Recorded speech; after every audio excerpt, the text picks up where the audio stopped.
Thank you so much for actually signing up for Ttox. Thanks for organizing. This is ridiculous that there are 1, 2, 3, 4, 5, 6, 7 into three other sessions we did. This many people from different walks of life. I think I've said this term like a million times in the last 1 week, where everybody on under one roof, right? I don't care if we met other customers. We met each other, right? Absolutely. So, this particular panel discussion, I think, is the third today. Um, we have designers here, and it'll be an amazing story to listen to their background and where they come from, what inspired them to make their games. So, people, introduce yourself. Okay, tell us the games that you have made, and tell us a bit about yourself. Like, what inspired you to jump? I know some of you are full time into this. Some of you are, know, like they've made big bets in their life. So I would like to start off with my favorite designer, who is Neha. Thank you. So, hi. This is because you said favorite designer. Hi everyone. I'm Neha Mittal, and I've been designing for the last 3 years. So my first game was Mission Emission, and since then it's been a journey. I did True Wizard. Shortcut Longcut was a party game which suddenly, I mean, Falgun loved, a lot of other people loved. That's where I realized that in India we like games which are quick, easy to play. So I've made some more games in that genre. Sangram is serious game, easy game, but serious game. And then Chappal versus Cockroach is the latest one, which is yeah, I've got such tremendous response. I was not expecting this. These 2 days have been very good with that game, and this is the first time that I have come to an expo. I've been selling my games online mostly. So when I actually interacted with all of you, I spoke to the people, saw expressions after playing my games. This is so rewarding, and so I'm hopefully going to stay a game designer for the rest of my life. And yeah, thank you so much. Sneha is being extremely modest. I don't know. From yesterday, we've noticed this trend where women are extremely modest. She is an IIT IIM Bitsparani. So basically a nerd. Okay, you will see that in the games. You will see the analysis and the math and the outcomes that she's thought of. In fact, when she designed the first game, it was like this small, like a matchbox size, and she thought this is the game India wants. And in that small dabba called Mission Possible, Mission Emission. So it was like a, initially when you look at the game, it was like a trump card of sorts of different states in India, which was awesome. We played at home, and my son learned so much about different states and like which is the most polluted city and stuff like that. Most populated states. What is each of these states known for? In that dabba, three game variants. Okay, so she was hunting down like her basic objective with any product was value proposition. It should give them maximum value at the cheapest price. I think now the equation is sort of changing. Yeah, but still, the value proposition is there. So I will still stay. Yeah. So the when the price increases, the what they get from it is also increasing. And the main thing that I try to stay focused on is that minimum number of rules you can explain within 2 minutes, but a lot of things you can do within the game. So when you actually start playing, you realize that you can make combos of these things, or when you play it like this, you can think of it in these 3-4 ways. So that's what I try to do in the games. So when you start playing, there's a lot to think about. So oh, we have two mics, that's good. Yeah, so that's the aim here. So value proposition is, thank you so much. Value proposition is Yep. still. Thanks, Neha. Again, I want you guys to go hit her table and see what she has. Chappal versus cockroach or cockroach versus Chappal chappal? versus cockroach. Yeah, the inspiration for this game is basically the number of cockroaches that hounds them every day in their house, apparently. Day and night. Yeah. And if you listen to the story, you will not sleep. Believe me, you're going to have nightmares of cockroaches creeping out of drains and all. Scary shit. Okay. So next person.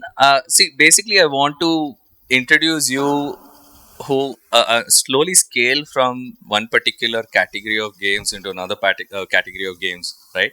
So next, I would like to have Nidhi to come forward. I mean, or sit there only. So it's very difficult to get Nidhi uh, in front of people or on a stage. I think this is the 10th attempt of mine. I wanted to make a podcast. I wanted to make a YouTube video. No. Yesterday she said no. There are too many customers. I can't come. Today I said I'm going to tie you here. So then she was like, okay, let me at least keep this guy happy. You Nidhi, have to keep Falgun happy if you want to play board games in India. It's as simple as that. You can ask Neha or anyone over here. The one person you need to know is Falgun. So if you know PP, you know it's okay. You just don't need to know anyone else. It doesn't matter. He's the one who's helped all. okay, all of us introduce start yourself. Actually, So yeah. Introduce yourself, please. thank you and excuse the voice. I'm sorry. Quick thing. So Nidhi, again, I'm sure she's going to skip a ton of things. She is an English teacher in Aditi Malya. No, I was many years ago. Okay. Uh, you're still an English teacher though. Always an English. Okay, so I'm super scared to talk to her because I'm so scared that she'll be judging my grammar every time. So I try really hard, but I know I suck at it. Nidhi has something called a brain gym That's right. and tell us everything about yourself, your game, your initiatives. We'd love to hear. And this is documented for good. Okay. Fine. My name is Nidhi Jaipuria and excuse the voice. I'm sorry. I think I've been explaining a little too much. Okay. A little too long. Pause. You should remember Nidhi Jaipuri, okay? So everybody knows her and everybody knows the game through her. So even the banner says Nidhi Jaipuria's tailspin. That just comes out of She's being a celebrity.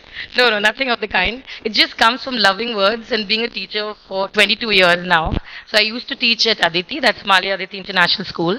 And then I taught nonsense literature at Srishti, so the Srishti Institute of Art, Design and Technology. And yes, it actually exists. Nonsense literature is nothing but playing with words. Right? Yeah, it's just playing with words, having fun. Think of it as slime. Right? You can twist it, turn it upside down, stretch it, but at the end of the day, it's still slime. So it's still language. Do what you want with the language, as long as you're having fun. So yes, I've been an English teacher for that many years, and I run my own studio called the Brain Gym. But again, the idea is to get kids to play with language. Right? Doesn't matter whether it's poetry, creative writing. I hate grammar, by the way, Falgun. So one thing I can't teach because I think it comes with instinct. And one of the things I've always loved to do is to gamify whatever I was teaching. So in fact, in my class, I don't care if you have a pencil or a pen or not. Every kid needs to have dice. Trust me, it's the one thing that's been a constant in 22 years. Sorry? Every kid Has to have a dice. dice.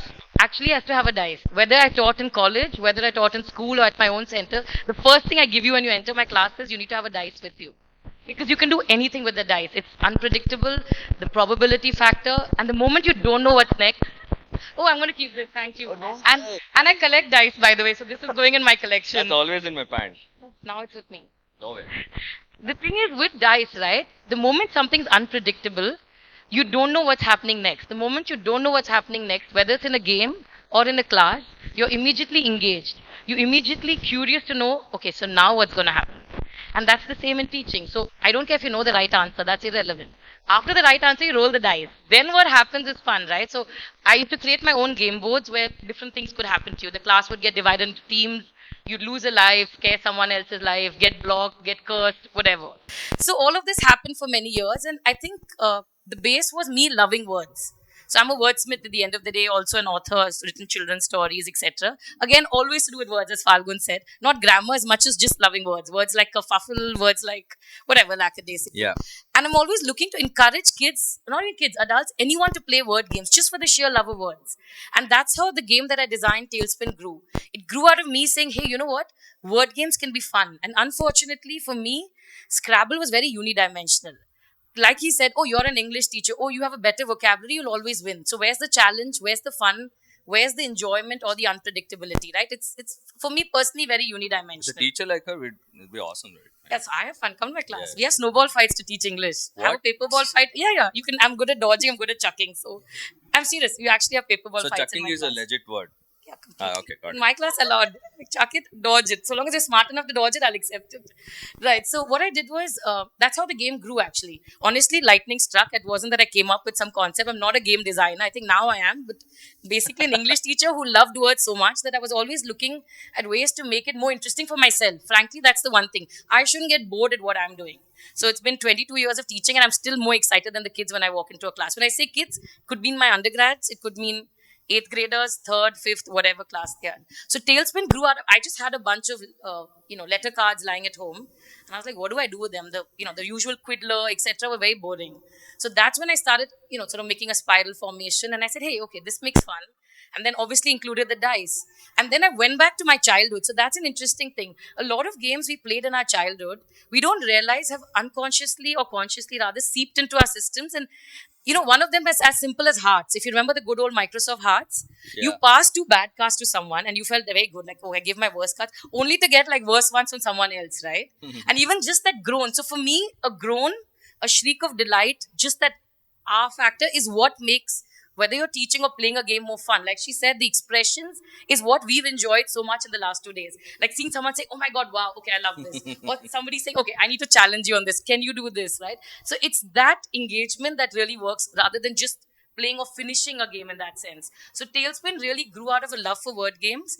Again, for me, the basic point is how do I add something of levels of strategy and chance, elements of strategy and chance to something as basic as making words. So chance, like I said, the good old dice, and strategy, definitely all you heavy, medium gamers strategy. I don't even aspire to go there, but strategy in simple ways. How do I take points from you? How can I steal your points? How do I swap points? How can I just flip the game on its head? So for me, flipping the word game on its head and making it unpredictable and making it a level playing field. So I think for me, another thing that mattered was um, I live in a very close knit family, right? And whether it's my students or my own family, and we always like playing multi generational games. So you're never too young or too old to play a game. It's not that you'll get bored, and so I need to dumb down the game for you. So I think that was very intrinsic to what I was doing. It was a game that it didn't matter how old you were. You played it with as much zeal and competitiveness as anyone else. So in my family, it's like my grandma, mom, me, and my nephew play, and it's hardcore. It's like you stole my points. It doesn't matter, you're like 60 years older than them. Everyone's on an even keel, right? Everyone plays on an even playing field. So yeah, so Tailspin grew out of that, and I'm so So I sorry, I have just no want to idea add this where one I've thing. rambled off, but Yeah. Um, let's make this. yeah, please go ahead. Let's announce this. Tailspin is the most sold game in the store right now. Oh, okay, I didn't realize what you were announcing. So yesterday we did this quiz. We just checked the dashboard on our e-commerce backend, and we're like, okay, let's see who can guess the most sold game. People were like this, that, and I was like, okay, guess what? It's Tailspin, and I was also pretty shocked. I was not surprised. My stall is right You next guys to are her. competing You heard for me sales, talk. by We the were way. not competing, but I could see her, the energy, the vibes coming from her side. Are you neighbors like on the We table? are neighbors. Yeah, we're Oh, neighbors. I'm Thank you so for putting thrilled us I put you together. Awesome. I think I did the right Yes, thing. I'll just cut I it was short. quietly listening. This is my first expo, so Yeah, I was, even mine, and yeah. you Mike, are so Mike, Hello, experienced. Mike, I've never been Mike. to an expo in my life. I was listening. How does she do it? What can I learn from her? How do you talk to people? So, this is an interesting thing. I don't. I'm sure you will not believe it. None of us know each other. Yeah, that's true actually. I met Eric a week back or 2 weeks back. I met him today. I know Nidhi. We met a year ago in the last. Yeah, I in think Soul this is Sun. probably the third or fourth time I'm Yeah, seeing but her. I've never been to a store, by the way, and I've never been to an expo Yeah, before. she's just mean. If he says he doesn't know me, I'm gonna kill him. Yeah, No, no, no, no. We know Neha, but it's always been a phone call. Yeah, so sure. It's always been a all of these WhatsApp. guys would just give a call and 1 hour gone. I'm That's meeting. true. That's true. I'm guilty of that. Gone. Yeah, I'm guilty of that. I'm meeting. I keep forgetting your name. Neil. Neil. Sorry, how could I? Damn. Neil is from this company called Culture, who has designed a game. I think he'll tell you more about it. Um, spoke to you for the first time 2 3 days back. Spoke to you for the first time today, right? So, can you believe that we didn't know each other all this while, right? It's just crazy. In fact, we have Preeti Bangal sitting here. I wish. Can I give my chair to you? So she just, I think it came in the paper today, I think, right? I don't know. Did it come today on Hindustan Times? Today. All right. So she has designed a game along with Pramod, I think, called Birds of the City. Birds in the City? I'm butchering your game and name. Sorry. Uh, and I've never met her. And I've But I been. think that's what you've done, Falgun, by having this event, right? I It's didn't do actually a anything. I got a community. sign up from her. I was like, yes. Falgun, it's really a community coming together. It's not about, honestly, it doesn't matter whether I sold more or she did. Nobody even really cares who sold. The fun has actually been meeting so many people who are all board gamers, not necessarily ones like some people came and said, I'll never look at a card game or a word game in my life, or someone's a very heavy gamer. But the end of the day, what draws everyone together is this love of board So games, this is right? a Is this very community important thing. thing she's mentioned. I think this is the second time she's also mentioning it. Strategy is not really important for a game to be interesting. No, it isn't. Yeah. You know, as she said, the ha ha ha factor or the wow factor or oh man, It's I just beat you wonder in at this someone's kind of eyes, right? The wonder, the awe, the excitement, the glow exactly in the sheets, right. all of it works. So this is what we teach in Yeah. our design workshop as well. Right. And Neha also mentioned, can I teach my game in one line? Can I teach Yeah. my game in 2 3 lines? Right? If you can teach a game in 2 3 lines to somebody and then you figure out the strategy, design a game which has that strategic depth, like chess, right? Everybody knows rules of chess, right? But again, now if you talk about chess with a modern strategy gamer, he says it's a broken game, right? Because now people have figured out that based on particular move, you know the winning strategy. And the aha moment is missing. Yeah, so We have a tougher job now. in fact, the first time I met my wife, she was in fifth standard or something like that, and my brother-in-law. Okay, we have my sister is married to her brother. A long story, but at that point of time, he was trying to teach chess, and she was like, "I don't like this," and she started chucking pawns at the other pawn. Right, and today, if I have to gift her anything, I don't know what to gift her. She has no wants.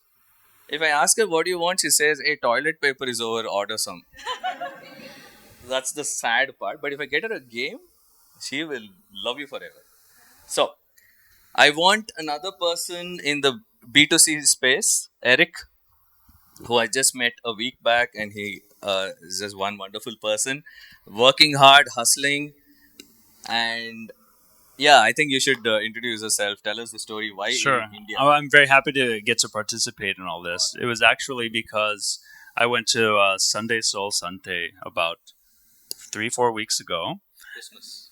As, okay, a little longer than Christmas, This is the 17th of December, Yeah, one and I was just on a break because I had a stall selling what we currently have is mostly puzzles, jigsaw puzzles, and we have one. legal licensed jigsaw puzzles. Okay. So, Yes, so that's very exciting. We have a relationship with Amarchita Katha, so we have produced the first ever puzzles that feature Tinkle artwork. So very excited. In fact, you can come find me. I brought a box of that in case you want to see what that looks like. We made that here in Bangalore. no jigsaw puzzles at this convention. No jigsaw puzzles. But I'm very excited because I walked past a booth for Savage Cabbage, which is also downstairs, and I was just looking at the game that they have, which looks really awesome, by the way. And they told me that Falgun was planning on organizing this, so immediately I thought, okay, I have to find the website, and 3,000 rupees later, here I am. 3,000 rupees later. So, Yeah, he took a designer's table, so he's not the sponsor here, but he took a designer's yes, so I'm all the way in the back of the bottom floor there. Please come find me. It's very humbling to hear so much success, Neha and Nidhi, to see the kind of reaction that you're getting for these games, and they look really awesome, by the way. I'm at a bit of an earlier stage in a certain sense because my focus lately has been on figuring out how to fully manufacture puzzles in India, and now I've finally succeeded that, so I'm very happy. Meanwhile, for the last couple of years, I've been designing a few games, and I'm excited to be able to shift my focus on publishing for a while. Oh. So a few of these games will be coming out. I have two that are downstairs that I'm previewing. So if you want to check those out, What else? Much like Nidhi, I also come from an education background a bit. I was an English and history teacher in Bulgaria, of all places. Why did you tell me earlier? I worked as a translator. I got an MBA, and I've done graphic design for about 20 years. So, very eclectic background, which I find feeds a lot of the thought processes that go into my thinking about how to create or gamify a situation. So, I'm currently at a point where I've designed more games in my head or on paper than are released out into the wild. And I'm hoping to turn that ratio around pretty soon. Okay, this is crazy. So, how many of you are trained in game design or a formal education in none? How many of you even have a background in design? None. You are. Yeah, background in design, yes, but not in game design. All right. Yeah. So Eric's games, as you can make out from his logo on his T-shirt, the colors of his games and the palettes he chooses are so pleasant to the eye. I fell in love with the colors, and he's obsessed with design. Actually, I noticed the components and even the even the puzzles, the way they're cut out, and the quality of the. I think he had a tough time to nail that production quality standard, right? Yeah, so actually, I've released two series of puzzles. The first one, I was, despite my best efforts, unable to print it in India because I became aware of a few printers that had the facility to do the very difficult part of cutting the pieces out. It requires very specialist equipment, but they wouldn't even entertain the idea of someone in my lowly startup stature to give them a job. So I had to go to China for that one. But whenever I came back, actually, my mother-in-law is an art professor at Bangalore University. Wow. She's Bangalore University. yeah. What? You Okay. know about Bangalore University? Absolutely. I drive through the university almost daily. Yeah. Yeah. Her name's Bhagya Jaykumar, and she's a very successful printmaker. One day she asked me to come and just speak to her students about game design and puzzles. And so I did that, and in the audience, as in her student body, one of the young women there said, I have a cousin, and he has a print factory in Bangalore, and he makes puzzles. And so I said, well, please give me his contact information. And then a few phone calls later, I'm at his place and they're making such beautiful puzzles. And I worked with him on this Tinkle puzzle series. It's sustainably sourced paper, soy-based ink, no plastic coating of any kind, so it's entirely recyclable, which was very important to us as a company. We want to make things that are as environmentally friendly as possible. So that's been my focus. But I really have totally forgotten the prompt that you just gave me, and now I'm just rambling. So yeah. So I was actually just thinking. So the game that you have designed. What is it called? And it's an abstract game, right? There are two games. The one that, if you were to step down and see right now, I have not given it a name. I've come up with a few, but I'm not satisfied yet. The other one that I was previewing yesterday, that game will be called Prisma, which is the Spanish word for prism. Because in that game, Prisma. you have tiles. There are hexagonal tiles with light beams shooting out of these prisms, and you have various things you're trying to accomplish. It's all, I like to believe, simple to grasp.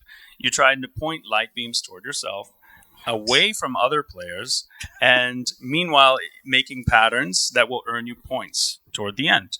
So if you're able to combine those two tasks, you'll end up collectively making what I think is a very pretty pattern on the table. Plus, it's I would say more of a medium difficulty kind of pattern-based game. Because it's style based. It's a little. No, no, no, no, no, no, no, no. That would be cool. In fact, there is a game. There is a game in the library. I think it's called Laser Tag or something like that. It has mirrors with laser beam. With actual laser beams. It's just a focus light. Oh wow, that's so cool. Okay, super cool. Thank you so much, Eric. I would like Ajay Thank you. to introduce his game All right.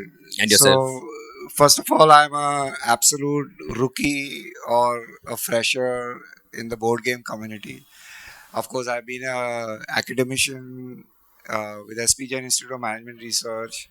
I'm a non-MBA who taught management students, and of course, I was mentored by my dean, so he took me under his wing because he saw something in me.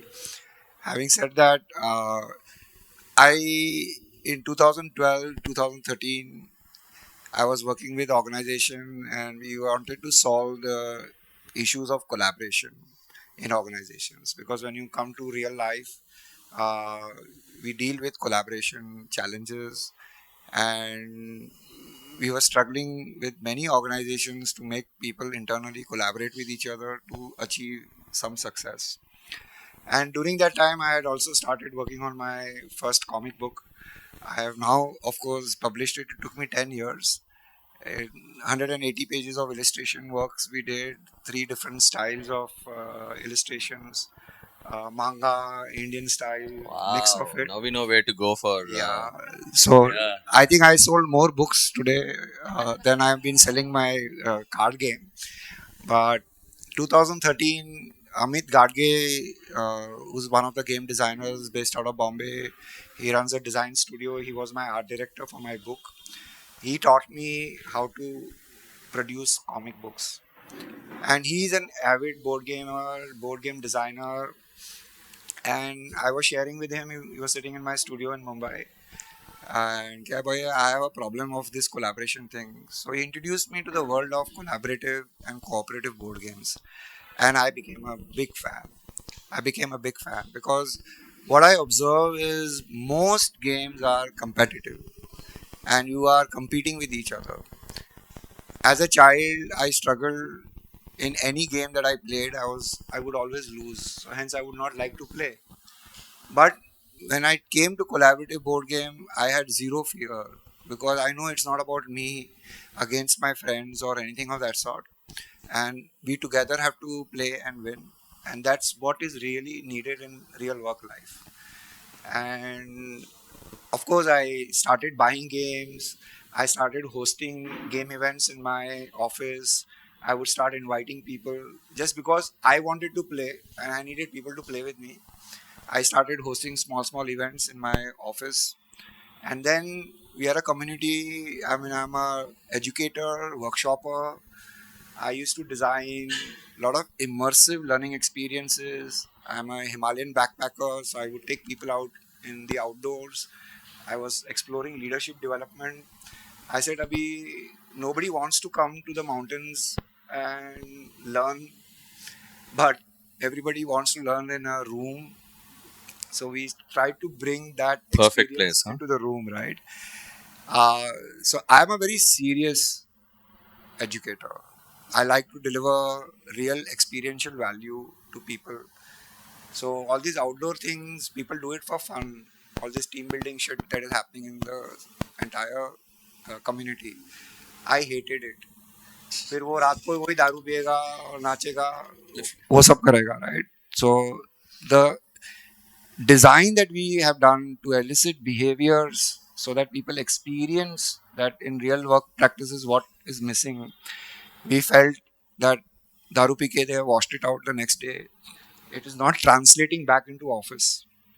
And then this collaborative board games, we started trying to conduct events in corporates way back in 2014, 2015. Trust me, there were no buyers for any of these. This community is a community of passionate people who love what they are doing, and many of us, or some of us, are hoping, fingers crossed, that your passion turns it into a sustainable Right. life for you. Pay your For bills. me, this is absolute passion. My book and the game that I have created, it's a gamified learning experience. I would never have introduced it to this community ever.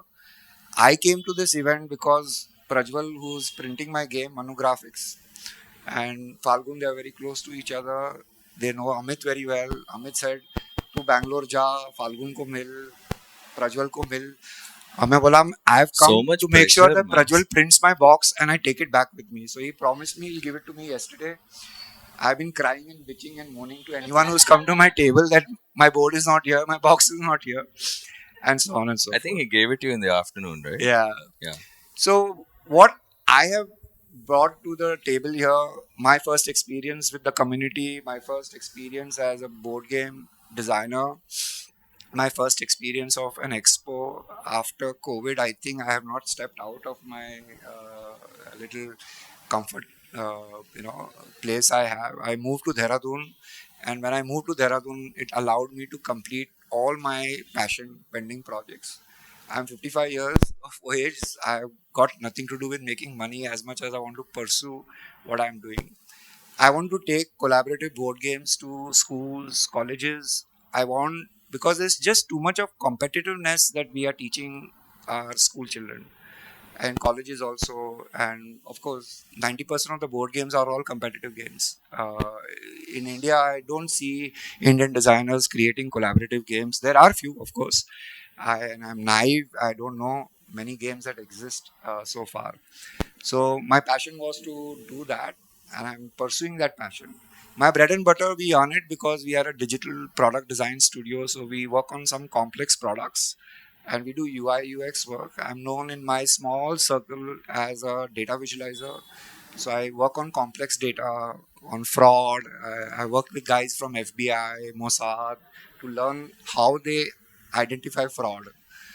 And so that's my bread butter, my passion, and I've come to back to design. I've been a young designer for last 7 years.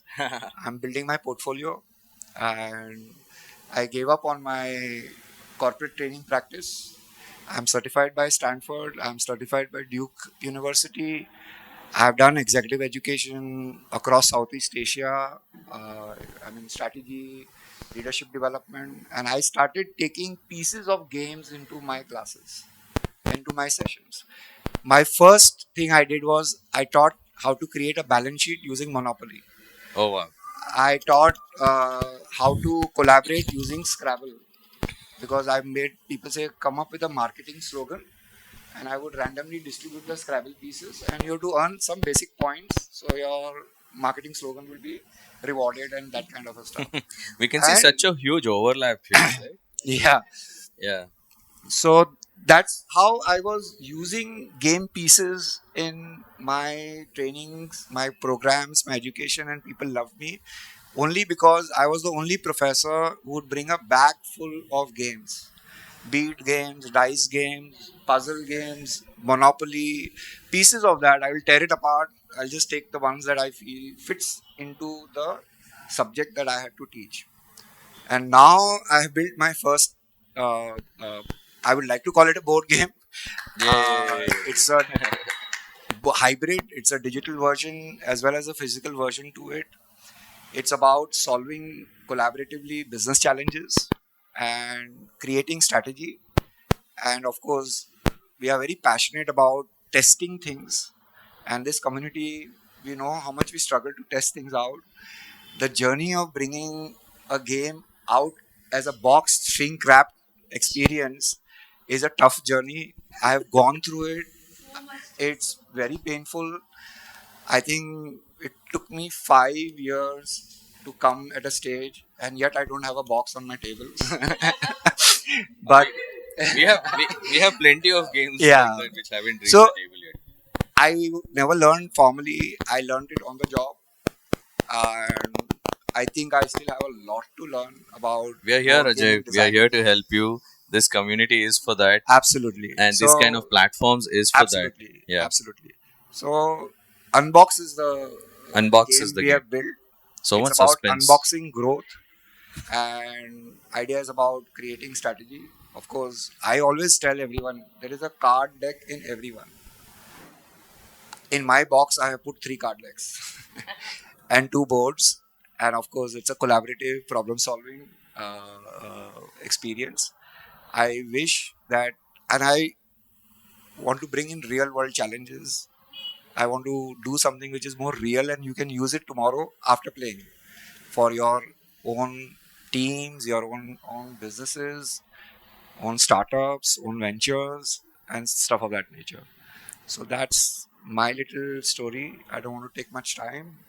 Yeah. I leave it to Farhan. No, this is fantastic. I think this is finally documented. We had no clue about what Ajay was working on. Absolutely. The crazy part is we have a massive overlap who is Amit Gadge. Amit Gadge is a very close friend of ours as well. He's the guy who helped us design Indus, Karigar Ttox, and quite a lot of other games. I mean, we're always whipping out games, and like we bounce it off each other. Like, hey, what do you think? And he'll rip it apart. I'll rip apart his game.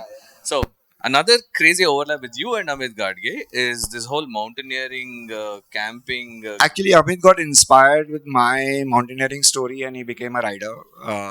So he Oh, says, so you are behind all of this. I think so. Okay, I need to talk to you after But this. both husband and wife, they are very cool, very I would beautiful like couple. to. I would like to share a different perspective here. Yeah.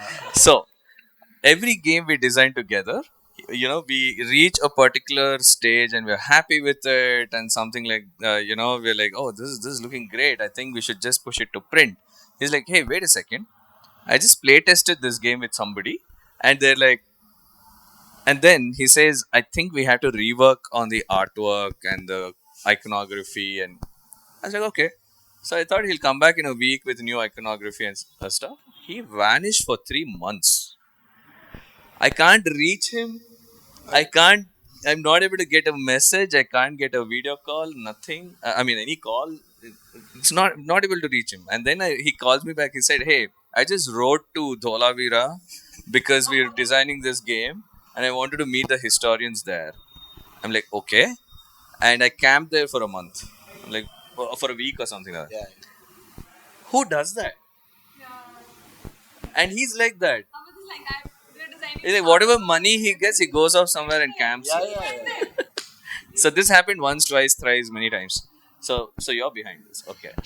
I mean, yeah, the idea is that, again, I keep repeating this, that all game designers are very passionate people. We follow our passion. Some of us take it to an extreme level. That's also not necessarily very good. But all of us want to make sure that we deliver value. Yes, We value deliver creation. more than what is written on anyone's box, and we hope that it translates into a life learning or a life skill. Yes. Each one of us, whether it's a puzzle, it's a word game, or all the kind of other games people are creating, it translates into a life skill. Because there's a very beautiful research which was done by a scholar called Christian Marisberg. He was a consultant to Lego. Lego was at one point in time for 7 straight years they lost Yeah. approximately 750,000 US dollars per month. And then they engaged him. He's an anthropologist. He did a huge research, basic fundamental, going back to first principle research. And his research hypothesis was, why do kids play? And of course, I had a great aha moment listening to him, reading his books. And of course, I'm a researcher, so I will gusso into anything and I want to learn more. And the insights that he has shared in his books and his presentations and his videos, I think all of us will relate to it. And my only challenge, I belong to a genre where I want collaboration to happen. Competition बहुत हो गया. So Competition बहुत I'm हो going to use this as a segue to the next speaker. Can we have Neil? Yeah. So Neil has designed something which is very core to Indian culture. We can say that. Okay, I think culture. Oh, great. So, 21 years ago, I played a game called Set. I don't know how many of you have ever played this game called Set. Brilliant card game. And I played it, and my first thing was, hey, I'm good at this. And then I looked at the back, where is this made? Okay, this is made in the US. So that was question number one. Why can't we create this game out of India? And it stayed there. Nothing happened after that. Went to the US, happened to buy board games, and every trip I went, 3 more board games are coming into the house. I found guinea pigs, not very willing, they didn't have a choice. My wife and my son and my daughter, willing guinea pigs in this process, bunch of board games. And then I met Charu, who we used to work together. And one of the questions we asked each other was, why all the frameworks that we use, why is it all Western? Why don't we have any Indian frameworks? So three separate questions at three separate points in time. But the burning question that's always been there with us is, why can't we make Indian culture cool? This is the question that we've been asking ourselves, and it through again a series of accidental coincidences, we ended up. Actually, you won't believe Which it. I year was registered this? one company, Which year? 2016. Oh shit. Yeah, I registered one company, and they said if you register a second company, we'll give you a discount. Yeah, so I spoke to Charu and said, "Can we register Coolchair Designs now?" She said, "Look, if you want, you can do it. I'm not so sure." And we actually registered because there was a discount on registering. So it happened, and then nothing happened after that. Yeah. So then again series of coincidences. We saw a set of people. I traveled to the set of young people. I am old, as you can see, slightly. So there was a set of people who didn't talk to each other while traveling, and they said, "We used to play Antakshari. What happened to all that?" That idea became the Antakshari game. Then a design thinking session at a client. Client said, "You did a design thinking session, but these people didn't ideate." Effectively, he said it was my problem. So I looked up. There was Michael Michalko, there's Roger Von Eyck, but there's no Indian ideation toolkit. And that's how 108% Indian came about. The first Indian metaphorical thinking toolkit, used in a lot of corporates, by the way, 108% Indian came about. And then everybody keeps saying, Sanskrit can be used for computer programming, Sanskrit can be used for this, used for that. I didn't know anything of it. So 2017, I decided to start learning Sanskrit. First class, I told my guru, I want to make a game out of it. He said, you can't. Okay, idea went. Then nothing happened. 2021, Government of India announced the Toykathon event. I submitted a PowerPoint of all my games, 5 of them. Everyone rejected, except one. I was not part of the judging team. I refused to be the judge. Except one, the Sanskrit game, which was the most sketchiest of it, it made it. And then I think we'll have to do something now. So then we started working with a set of people, Sanskrit scholars and all that, and Devabhasha became real. So these are some of the 3 things that we have created, and we have a bunch of things in the pipeline. But at the core of it, the question we keep asking ourselves is, why can't we make Indian culture cool? Why can't we create our board games? Like Azul, for example, is a phenomenal board game based on Portuguese styles. How many such games are there from India? And I think what you have started and what all of us are doing here is really pioneering the spirit of creating Indian board games. And I think we have just begun. Like you're at the beach, the with 2 inches of water. Yeah. Tip of the iceberg. Yeah, there is so much that we can do. There is so much artwork. I keep troubling Charu with all the ideas that I keep throwing at her, and she does the same every once in a while.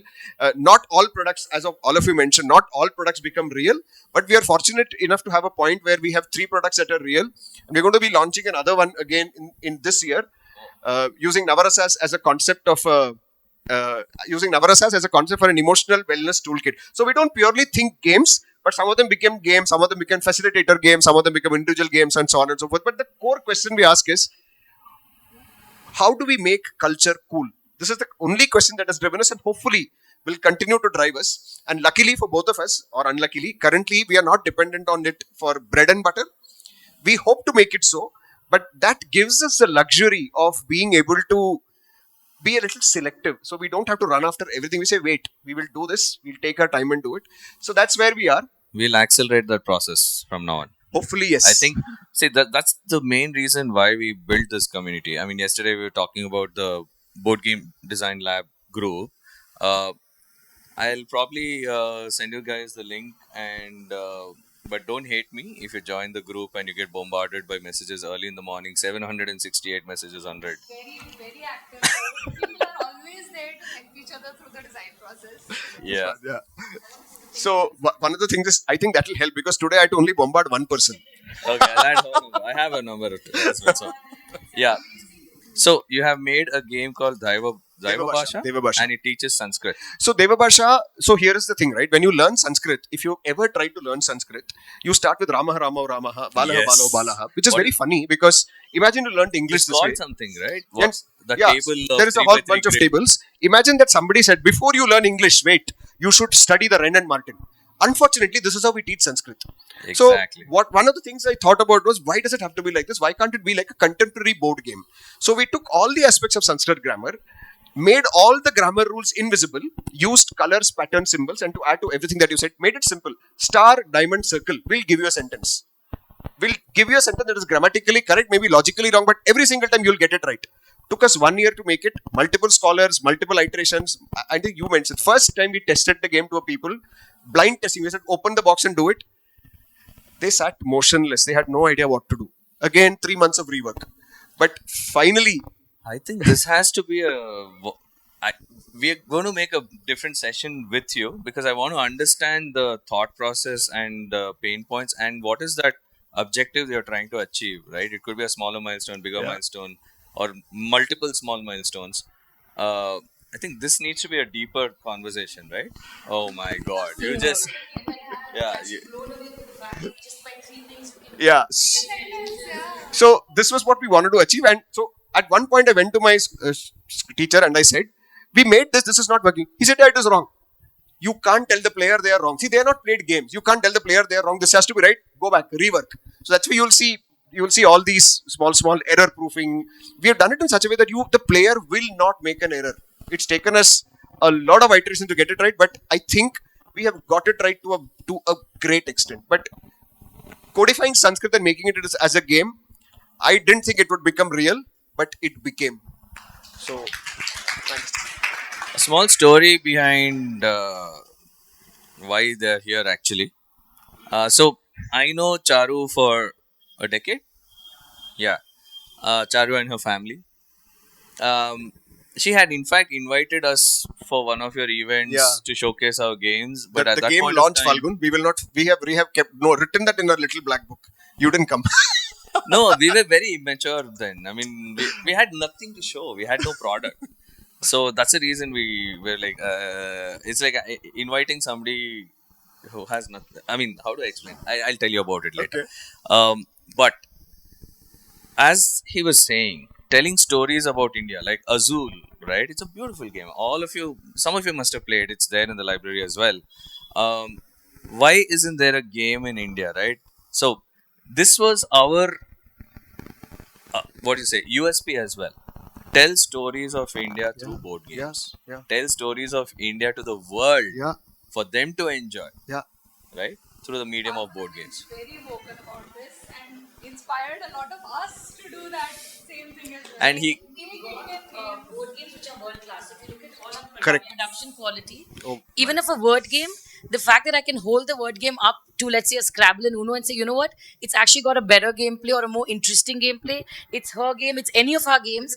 I think the production quality is something none of us have Oh compromised my on. God, thank you for saying this. One of the things people often come back and tell us is this product is expensive. And I tell people, no, it is not expensive. A. B. When you buy this product for 1900, you compare it with any product that is created I abroad, agree. it should look, feel exactly the same. 100%. So I will not reduce the price because the moment I drop the price, my quality will go down. And Sanskrit and Indian content is a problem. People want it free or people want it cheap. And the net result is, again, if you picked up any Sanskrit textbook and you can go for Hindi, many of them, the quality is bad. But that's because we focus on price so much, you don't get a good product. And thank you for saying this because production values are very, very important. It is very important to get that product quality spot on, that it should be able to stand with any international product. Actually, it's made in India with pride. Yes. And I think that is something all of us have aspired to do and actually, I think, achieved it. Because whatever games you've seen, if you've seen it in the Board Games Bazaar or even here, you know, the Athangudi tiles, you were talking about Azul, I think it can hold its own and if not, better actually. It's much more interesting in all the games. I mean, the fact that we could take, like you said, the cool culture, so whether it's Velam Kalyu, anything, any game we've taken, actually we've made it our own. And the idea is we're not trying to do better than them. Yeah. This is our game and we own it with pride. And I think, like you said, a lot of people say, but why is it priced so much? I think one of the reasons is we're not printing 1 million copies. Yeah. So the economies of scale don't work. But what we've done, we love it. And, you know, at some point you say, you know what, I'm happy with this and I'm going to stick with this. I don't need to have 1 million copies. Despite having an international quality in production, prices still end up being lower because it's in India. You know, the people who are producing, like Gopal is such a wonderful person, so it ends up being. See, this pricing issue has been bothering a lot of us in lot of fields in our country. I am doing one experiment. As you know, I am an experimenter, an innovator. So I am following the IMF country classification and UN country classification. So, and there is a discount structure we have created for poor countries. So, like if you are in Africa, you will get a 25% discount on all the products that we have. If you are from US, you have to pay 100% more than my emerging economy prices. All right. So we built that. We are testing it out. Initial level of test we did, we got a very positive feedback. A lot of people, of course, were Indians living in US, and they are calling their cousins and saying, "तू खरीद के मुझे भेज देना." So that's fine, but how do we price the same product differently in different economies? Okay, and of course, different countries fall in different economy the same.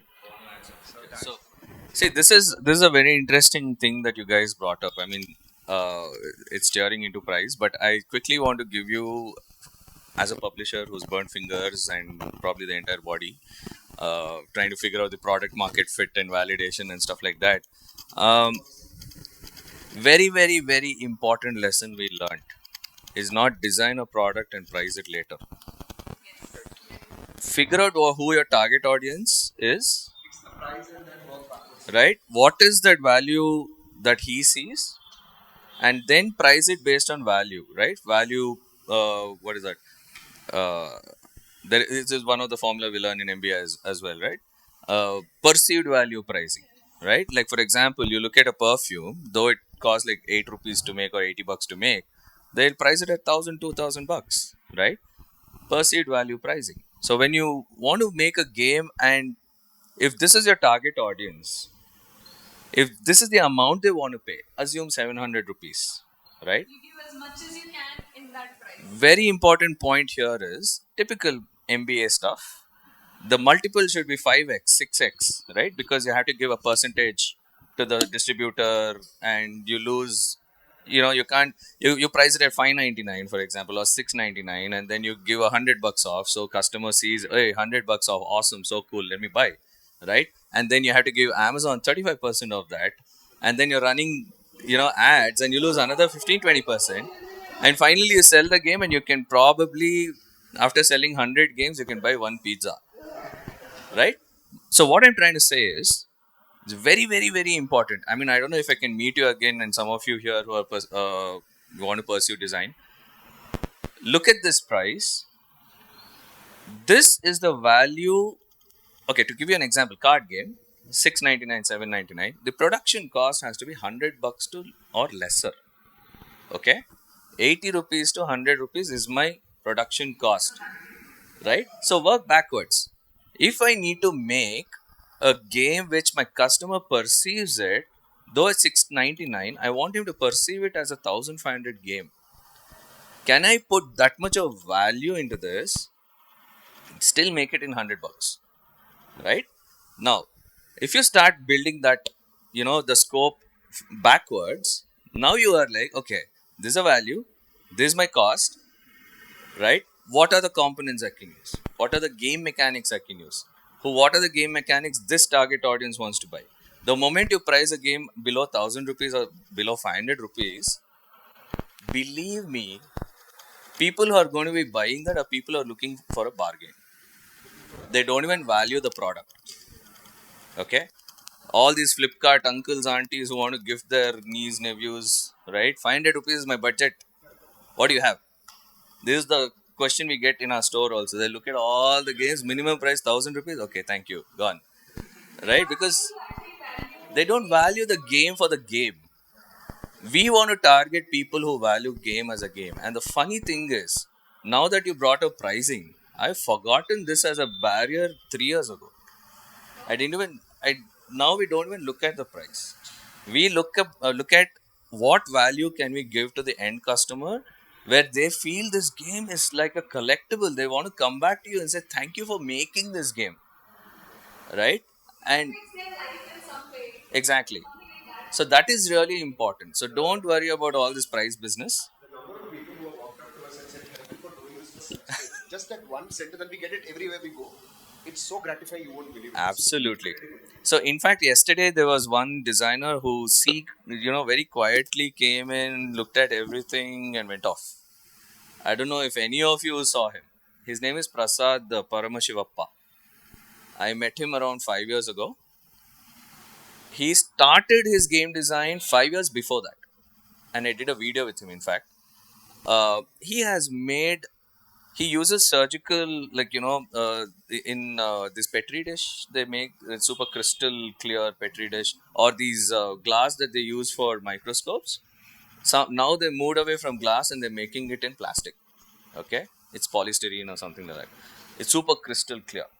He's used that to teach Kannada in such a way it'll blow your mind. So imagine you want to put, like, for example, Ttox. There's a ka with a Vattu of sa and stuff, right? He overlaps these styles, and when you look at it, you can see a perfect alphabet. And it's been 5 years since he parked that idea, and there is no progress after that. I don't know what's happened. Now he's come back. He's again reached out to me. He's like, "Can we do something about it?" So this is really exciting. It's not just about people rediscovering a gap in the market and fitting it with something, but teaching a language. It's not easy, and that too Indian languages. You know now, probably everything sounds the same, but I wouldn't understand my neighboring state's language. Malayalam or Tamil. I can speak to that. Sorry? I can speak to Oh, yeah. Okay. I thought you can speak. that. So I my parents-in-law are from Bangalore. Oh. So along the way, I've picked up some Kannada, and uh, including some reading. I'm happy to say.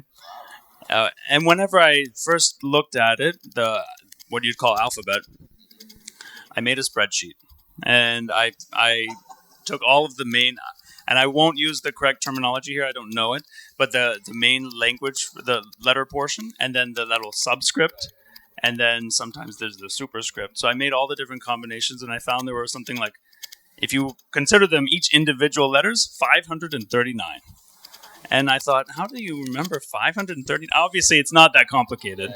Once you understand, you just plug in the different portions in the bottom, and that was very eye opening. So, and I agree, as a person who has taught language, um, how do you unpack it? Because it's a system of communication, and it's essentially pattern based. So if there's a way for you to unlock the pattern from the regular usage, and then teach people how to put a string of patterns together in such a way that it has some meaning, that's incredibly powerful.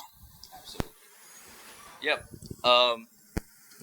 Having said this, I'm super excited to introduce Akshita. I mean, again, Akshita, right? Yeah. Ah, phew. So my wife knows that I suck at names. Uh, I was really, really, really pleasantly surprised with the game that she has made. I don't know if we should call it a game or anything, but she's gamified something to relax your mind. Okay, actually, it does a lot of things. In fact, um, she was showing me the game. I'm like, okay, okay, okay, and there's still so many more. Okay, what are all these things happening? You got all wellness into one box. Exactly. So basically, it has infinite components. Probably that's why it's called a loop. Not really. Kidding. I'm just. Please introduce yourself. Tell us more about Yeah. yourself, your game, your journey. So, hello everyone. My name is Akshita, as he said. There's a disclaimer before I start. The number of years of experience these people hold is the number of years that have existed on this planet. So, do not expect that deep a conversation from my end. But I do not hold a background in design or board games, nowhere even close to that. I'm a filmmaker. I write films, I direct films, I make documentaries, ad films, fiction films. But yeah, like how Loop started for me was from a very personal space. During COVID, we all were stuck in our houses, and I was with a person I really loved, and that person was going through clinical depression, and that person was suicidal, that person was like at the extreme border. So while there was medical help that was going on, uh, I felt that the person blocked me completely, right? There was no communication happening. We could not speak. But then, because again, like COVID took us back to a lot of old games that we would play during our childhood, be it Ludo, Carom, any of those games. So it was only when we would be in that setup with a game around us that this person would open up even a little. Like the person would speak to me, or, even if indirectly, I could understand what was going on with that person. So that's where the idea came from. I realized that as somebody, if we love someone and they're going through a mental health issue, there's no ways we can help them other than, finding a good psychologist or a psychiatrist. But why do we always have to talk about mental health in a very depressing way, you know? Like you're talking about depression in a depressing tone. How does that help? It's so ironical, right? So that's how the idea came. The idea came from a point that how do we make this fun? Like how do we make conversations around well-being fun? And the again, as I said, we were playing so many games at that point, be it chess, Scrabble, all of them. So that's how it started. And because I'm a filmmaker, so I want to add some story, narrative, this and that, but then I realized the more complex I make it, the more a person would have to use their brain. So it would take me away from the purpose that my game should solve, which is to calm you down, or to, relax you in some form or help you communicate. So that's how Loop started. And we created a whole box, as they said, with infinite items. But they're just different techniques that different people use, scientifically proven techniques that are used to help you communicate better, to help you express better, to help you emote better. And that's how Loop came. So, and none of the activity is something that you look at and you'll be like, oh my god, am I supposed to do this to now communicate? It's very simple. You tear a piece of paper, you take out all your anger, and then you're creating beautiful art through it. So there are elements like that, that Loop is made out of. And yeah, I mean, they've all spoken about all the technical aspects of board games. So we, because again, we hold no background, we did struggle a lot with pricing. And considering the number of elements we have, it was a big challenge to bring it down to something that people could afford and people could buy from a shelf. But also we didn't want to compromise with the quality, or the places we were sourcing our elements from, because if you're saying you're doing something for a cause, then you cannot just go to a big giant and say, hey, publish the game. So we tried and sourced our elements from different parts of the country. So I think more than 20 states elements you'll find in the box. And even the people that the artisans who worked on those elements are working on different causes. For example, there's an element in the box which, if like somebody buys our box, so they get a profit percent, and that goes to differently abled children. So the whole idea was to create something which is fun, which is something that people can do together, but it's also away from the stereotypical idea of a board game where you have to, be tense and strategize and defeat and win. So there's no winning or losing in our game. It just ends with a face pack. You I think apply the a face win pack is that you just discovered more about about the other yourself. person. Yeah. Correct. Yeah. Yeah. So I think that's mostly about Okay. us. Again, super modest. She didn't say anything about the game. One thing, as she mentioned, there's no winning and losing in the game. Beautiful. You're going around this track, and again, unique dice. It's a four-sided dice. The pawns that you use, the player pawns, are made Quilling of paper dots. quilled Right. thing. But more importantly, I'm getting a copy for myself. Okay, I told her that I don't. I'm going to keep it in the store, but I want one copy for myself because I feel this is going to help us bond. You should get a copy for your kids. Um, you're doing this. Suddenly, I'm actually making a comic, and then I'm doing something. Then I'm making a clay model of something, and there is candles, and there is very origami as well, Yeah. and lot of small things everywhere. You're doing it's a gamified DIY kit. every element actually comes from a perspective of therapy. So when you say candle, it comes from aromatherapy. Or when you say comic strip, humor is a huge part of healing something. So every element that you'll see, be it the seed jar, it comes from the segregation therapy method. So every element, also a game is verified by therapists. So it wasn't like, hey, I'm a filmmaker, let me make a game on mental health, which is such a sensitive issue, right? So we didn't want it to just put anything that could affect you in a negative manner. So we went to like multiple therapists, which is why it took so long. But yeah, so So another very interesting thing in this game is you actually pick a card or something, or you fall in a space. Is it called what is it called?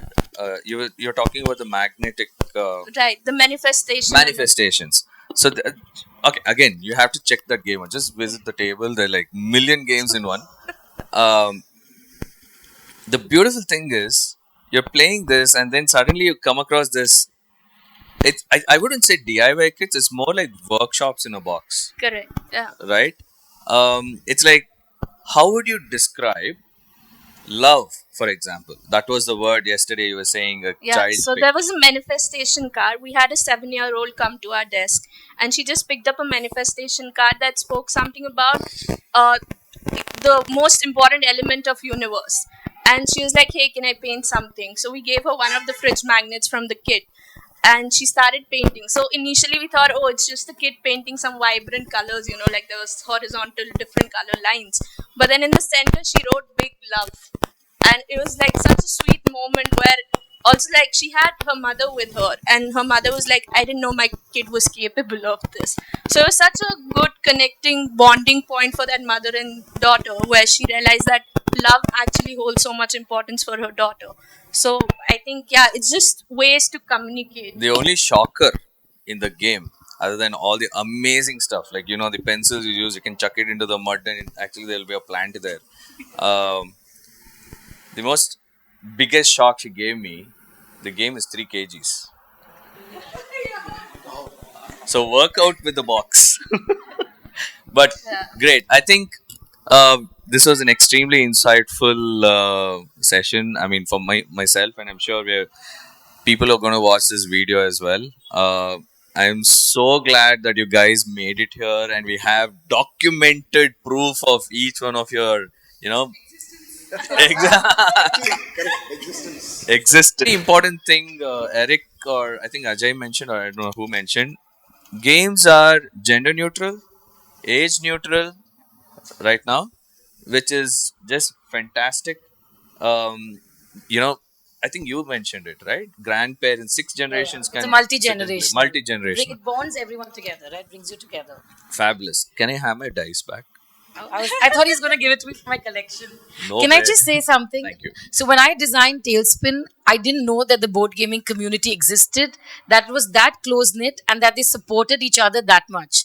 So I completely did the entire game on my own. Literally, the game was ready. The production stumbled my way through it in my own layman, way. Sent it to lots of family, friends, students, etc. It's only after that the game was out there that I actually found Falgun. Literally found him. Falgun, you were like one of those things one discovers, and with him discovered this entire board game community, which is very supportive. So if there's anyone who's a board game designer, aspiring publisher, just wanting to be even just a gamer, believe me, the support that you get in this community, the fact that people are willing to give you that feedback, they literally give you the contacts, they look at your prototyping. I mean, Neha, for some, one of her games which she shared on the group very openly, and people would say, hey, I love this, okay, can you change this slightly, or this made sense to me. You could actually ask those open questions At 4 o'clock in the night. yeah. This firstly, that's one thing. Mute it, okay, for your own sanity. Just mute the group, access it, don't archive it, but mute it, because otherwise it never stops pinging. But it's something I wish I had, just that support system around me, and people who were as engaged into this board gaming space, who really wanted you to do well. just for your sake, right? Not for anything else. And believe me, that's one thing that I found at the Ttox event as well. Just the sheer number of people who came from all walks of life, but what bound everyone together was this love for board games. It didn't matter what kind of games, it didn't matter, like you said, publisher, designer, aspiring, have an idea, but I haven't touched it for 10 years. You suddenly realize there's this whole community, and everyone walked up to you with a smile. And everyone was genuinely interested. And I think, Falgun, thank you for making this possible, for actually being that catalyst that brought all of us together. And I'm using this, sorry, I don't even know if this is part of this discussion, but I really wanted to say thank Okay, you. calm I down, calm messaged down. Falgun last night and I Actually, said just one thing. You have brought the best people together. I had so much fun meeting them. honestly, I this can't is, I think we believe should people not were forget the here. fact that we are sitting Gamers. in a Leela Gurukulam hall here. This is a place where children study through board games. Okay, there are board games. I don't know if you can see games through the glass there. Yes. That's Yes. used by 4-year-old, 5-year-old kids, man. I didn't know the school existed until a year back. Can you Yeah. believe it? And I'm So- really grateful. Whoever from Leela Gurukulam is here. I don't think there's anybody here. They're like, they finished, doing their stuff, and they're like, okay, we're done for the day. Thank you. Take over your place. But thanks to them, they're actually allowing us to do it in their premises. And they are a big help, a huge help. They have such a huge network of. So I don't know if you know this. Yesterday they introduced the seventh generation game schooling child. Generation meaning Seven. game schooled. They're game schooled. They haven't gone to a typical English speaking school, right? So again, maybe some of you missed that classes. The videos are going to be shared on ttox.in. Things like, simple questions. I don't know if you saw the questions. She actually asked me this question. I was like stunned. I was like, oh shit, right? What? The question she asked was, before the British came to India, where were the kids studying? All of us know there was a tree and one guru and a gurukul, and that's the kind of things we picturize, right, in our head. And then she gave us a shocker. You know what is the entry age for a gurukul? This is documented. 13, know? 14, I think. 13 years. 13 years is the entry criteria to a gurukul. What did they do till 13 years? They played. And I was like, just blown away.